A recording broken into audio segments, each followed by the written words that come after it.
আমি আগামী দিনে মামলা করতে যাচ্ছি, 14 বছরের পরে বলছি জবা করা যাবে, হত্যা করা যাবে, তো টোটালি হত্যা করা যাবে না, এক্সপোর্ট করা যাবে না। ও এখানে খেলে অপরাধ, আর বিদেশের মানুষ খেলে সেটা অপরাধ নয়, কামাচ্ছে। ভারতবর্ষ থেকে টপ 10 এক্সপোর্টার যদি দেখেন, সবকটাই নন মুসলিম। উত্তরপ্রদেশের সব থেকে বড় এক্সপোর্টার যিনি, আল কাবির সম্ভবত, সে নন মুসলিম এবং ব্রাহ্মণ সমাজের মানুষ।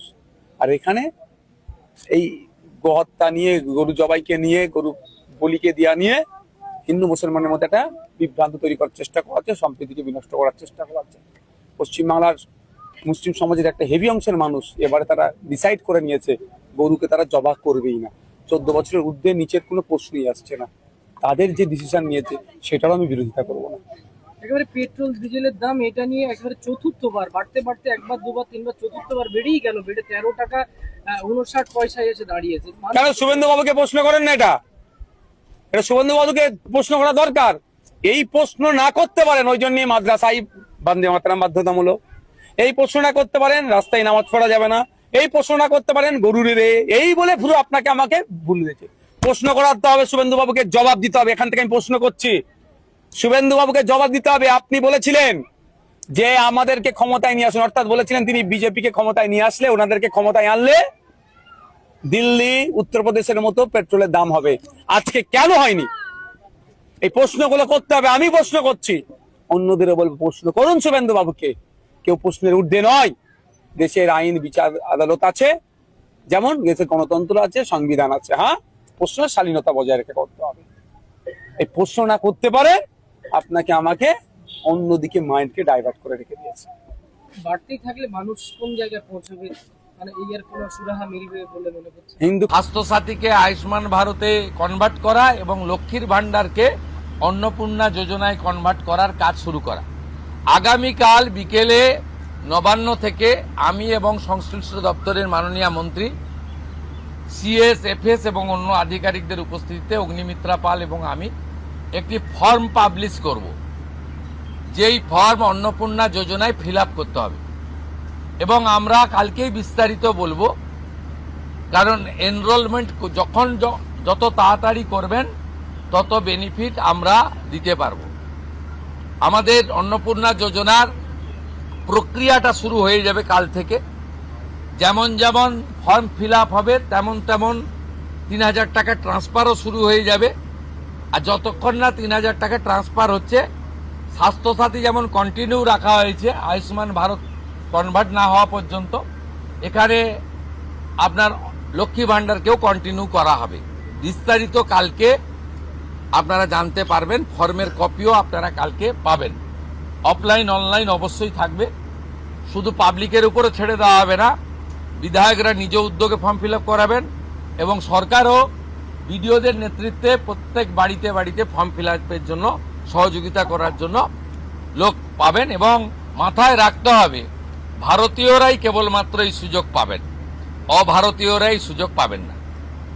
ভারতবর্ষের সরকারের টাকা বাংলাদেশ থেকে আসা অবৈধ অনুপ্রবেশকারীদের দেওয়ার জন্য নয়, এটা খুব ক্রিস্টাল ক্লিয়ার। সরকারি বাসে আপাতত সব মহিলাদের আমাদের ফ্রি সুযোগ তারা পাচ্ছেন আগামী সপ্তাহ থেকে। তো আগেই ক্যাবিনেট অনুমোদন দিয়েছে, এটা কার্যকর হচ্ছে। কিন্তু আমরা এখনই সবাইকে, সব মহিলা বললে সুযোগ দিলে পরবর্তীকালে কিন্তু কার্ড করব। আমরা দেখেছি ডোমকলে বিগত সরকারের সময় পুরুষরা লক্ষ্মীর ভান্ডার পেয়েছেন। কেউ যদি মুখ মাথা চাপিয়ে রেখে শিলিগুড়ি থেকে এনবিএসটিসির ভলভো বাসে উঠলেন দীঘা আসবেন বলে, তিনি যদি বোরখা পরে চলে আসেন, তাহলে তাকে পুরুষ না মহিলা দেখার কোনো মেকানিজম বাসের ড্রাইভার কন্ট্রাক্টরের নেই। আপাতত চালু করলেও পরে আমরা মহিলাদের জন্য আলাদা ফ্রি কার্ড করে দেওয়ার ব্যবস্থা করব। আমরা প্রাথমিকভাবে আলোচনা করেছি এবং এটা আমরা কার্যকর করতে চলেছি। আমাদের মা ক্যান্টিন রয়েছে, সেই ক্যান্টিনগুলোতে 367টা, তাই তো অ্যাপ্রক্স 400-র কাছাকাছি সংখ্যা আপাতত এই থাকছে। সেখানে আমরা 2 দিন করে মাছ খাওয়াবো সপ্তাহে, 2 দিন করে মাছ খাওয়াবো, 5 টাকাতেই খাওয়াবো। এই কাজগুলো আমরা করছি। বাকি অন্যান্য বিষয়গুলো আছে, হবে। আমরা কয়েকটা প্রোগ্রাম পেয়েছি, সেটা হলো আগামী 30 তারিখে কেন্দ্রীয় আরবান এবং পাওয়ার মিনিস্টার আসছেন, অগ্নিমিত্রা পাল মহোদয়, তার প্রোগ্রাম পুরো অ্যাসিস্ট করছেন। আমিও একটা সময় নিশ্চয়ই কাটসি মিট করব। 4 তারিখে শিপিং মিনিস্টার আসছেন, শিপিং রিলেটেড মিটিং হবে। 6 তারিখে মাননীয় রেলমন্ত্রী আসছেন। আর 8 তারিখে দিল্লিতে স্বাস্থ্য দপ্তরের সঙ্গে পশ্চিমবঙ্গ সরকার আয়ুষ্মান ভারতের এগ্রিমেন্ট করবেন। এই প্রোগ্রামগুলো আপনাদের মাধ্যমে আমরা জানাতে চাই। আমাদের সরকার, আপনাদের সরকার আগামী সপ্তাহ থেকে মুখ্যমন্ত্রীকে বলো বন্ধ হয়ে যাচ্ছে, তার জায়গায় আমরা নাম দিচ্ছি আপনার সরকারকে বলুন। আর পুরনো যে নাম্বার ছিল ও নাম্বারেরও বদল আসছে। এই সংক্রান্ত বিস্তারিত যেদিন আমরা লঞ্চ করব সেই দিন আপনাদেরকে নাম্বার জানাবো। নামটা আমি আজকেই জানিয়ে দিলাম, আপনার সরকারকে বলুন। মাননীয় রাজ্যসভার সাংসদ শ্রমিক ভট্টাচার্য মহোদয়কে নাম ঠিক করার জন্য সরকার পরামর্শ চেয়েছিল, তিনি এই नामটা ঠিক করেছেন। মুখ্যমন্ত্রী হিসেবে আমি সেই নামটা গ্রহণ করেছি। आज सुबह से देखा जा रहा है बहुत सारे लोग जो है हाथीपुर बॉर्डर, बहुत सारे बॉर्डर पे जमा हो रहे हैं, वो बॉर्डर क्रॉस करना चाह रहे हैं। क्या ये जो ऑर्डर आपने किया था, स्टेट गवर्नमेंट ने किया था, होल्डिंग सेंटर हर एक डिस्ट्रिक्ट में होना चाहिए, उसके बाद डर के मारे जो है लोग बॉर्डर क्रॉस करना चाह रहे ये हैं? एग्जिस्टिंग फॉरेनर्स एक्ट है, कोई नया कानून नहीं है। और ये लोग चला जाना चाहिए। और उनका बांग्लादेशी जो नागरिक है उनका लेने का जिम्मेदार तो है उनका। तो जब हम लोग यहाँ से बोल रहा था तो अब वहाँ से उनका जो स्पोक्स पर्सन है, मैं देखा था सोशल मीडिया में और यूट्यूब में आया, जो उन्होंने बताया जो बांग्लादेशी है वो तो हम लोग ले लेगा। तो ये सब बांग्लादेशी है, इसको ले लेना चाहिए। लेकिन ये लोग को, पुलिस को हम लोग बता दिया जेल में भेजने का जरूरत नहीं है। देश के रुपया में खाना खाएगा, कपड़ा देगा, मेडिसिन देगा। एक दामाद है ये लोग। जल्दी जल्दी भागो, जल्दी जल्दी भागो, नहीं तो जो करना है सरकार करेगा।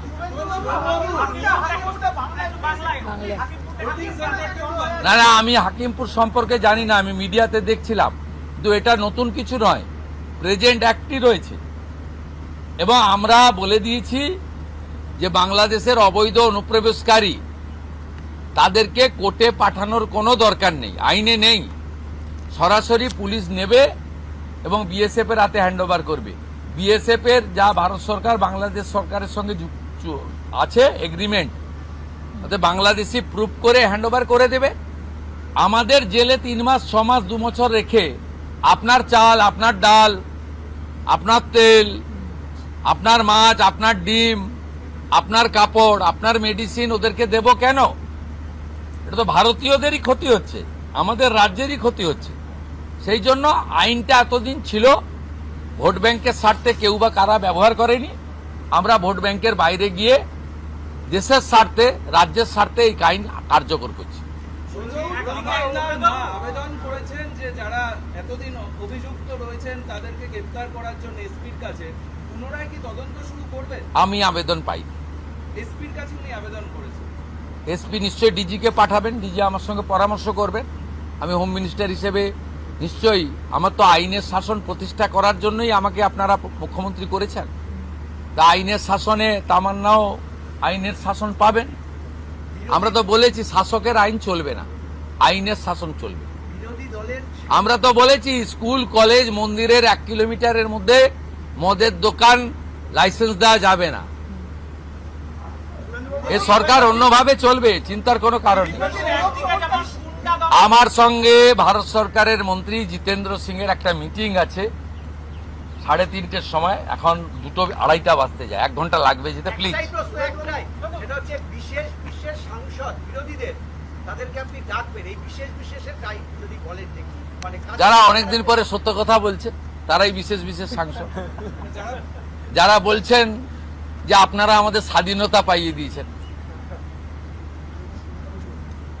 যারা বলছেন যে এর কোনো ভবিষ্যৎ নেই, ফলতাতে যে চতুর্থ হয়েছে সে আর এক তো দূরের কথা, দুয়েই আসতে পারবে না।